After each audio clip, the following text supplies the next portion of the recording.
Farmcraft is a free Minecraft-based game for 8 to 18-year-old students around the world who want to learn how to feed the future when we will soon have to feed an additional 2 billion people while our crop production will face the threat of climate change. What your neighbors are doing, those are going to be the crops that are adapted to your region. So the first thing is to, figure out what crops are grown there. They're going to be grown there because they're well adapted, and there will be a whole infrastructure to support particular crops. And there'll be a system not only for producing it, but also for selling it and transporting it. So that's one of the main ways that you decide what crops you're going to grow is what do your neighbors grow?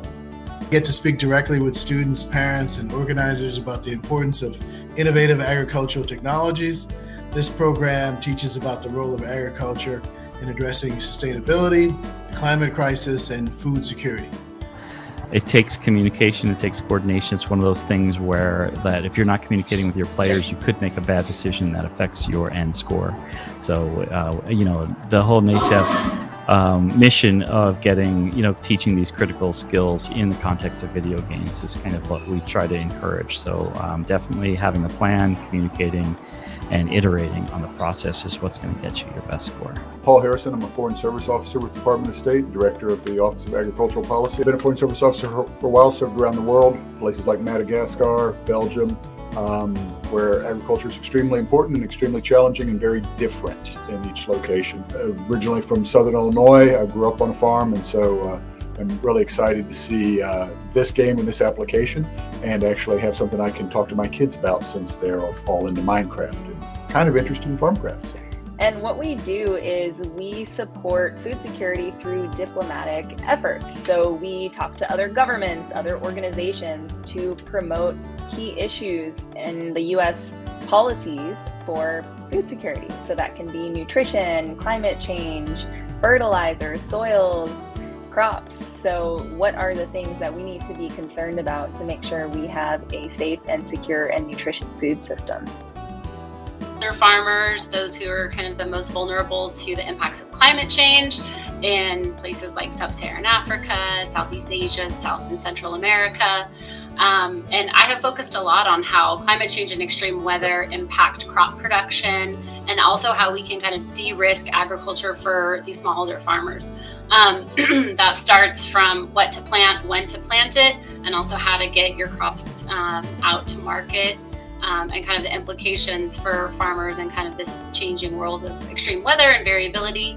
I've worked with farmers kind of across the world to help them kind of understand climate change and how to adapt as well. Regenerative agriculture really focuses on rebuilding soil health by putting nutrients back into the soil. So this could be in a number of different ways to kind of mimic nature's natural regeneration, right, of soil with more organic material, using fewer chemicals. This could include like cover cropping. So a lot of times after we plant a cash crop, when we harvest that cash crop, we let a field lie fallow. But instead of doing that, you could plant a cover crop to retain that soil and decrease the erosion that happens.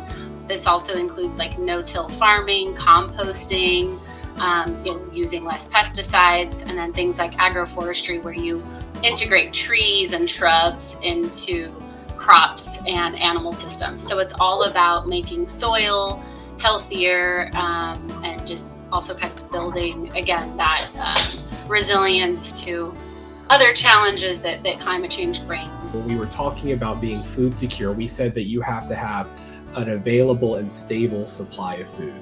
You could become food insecure by not having an available, stable supply of food. If that food supply becomes disrupted for whatever reason, and then you can't go to the market and purchase what you and your family need, that can cause you and your family to be food insecure. So armed conflicts are one of the things that cause food insecurity. And you might be aware, Juan, and other students here on the call, that the world is currently in a global food security crisis. The level of food insecurity people around the world are experiencing today, it's tragic and it's historically high. And there's a few reasons for that. And one of the reasons is armed conflicts, how you were talking about. One thing that armed conflicts can do is it can displace people from their homes, right? So if war comes to their country or comes, even up to their house, they can't stay in their house. They have to go somewhere else for their safety. In a case of a country or a society that has kind of small farm-based farming, when you and your family have to escape from war or from conflict and you have to leave your farm, you're not farming that land anymore, right? Because you had to run away from it. So that's something that can cause food insecurity, not only for your society where you might be harvesting your food and taking it to the market to sell it to others. That will also impact you and your family's food security too, right? It's also about, where do we make the decisions to start? How do we determine what it is our community needs, right? And that's when we talk about food availability. What is available in our area? What is not available in our area? How do we make the choices about what to grow for a particular community?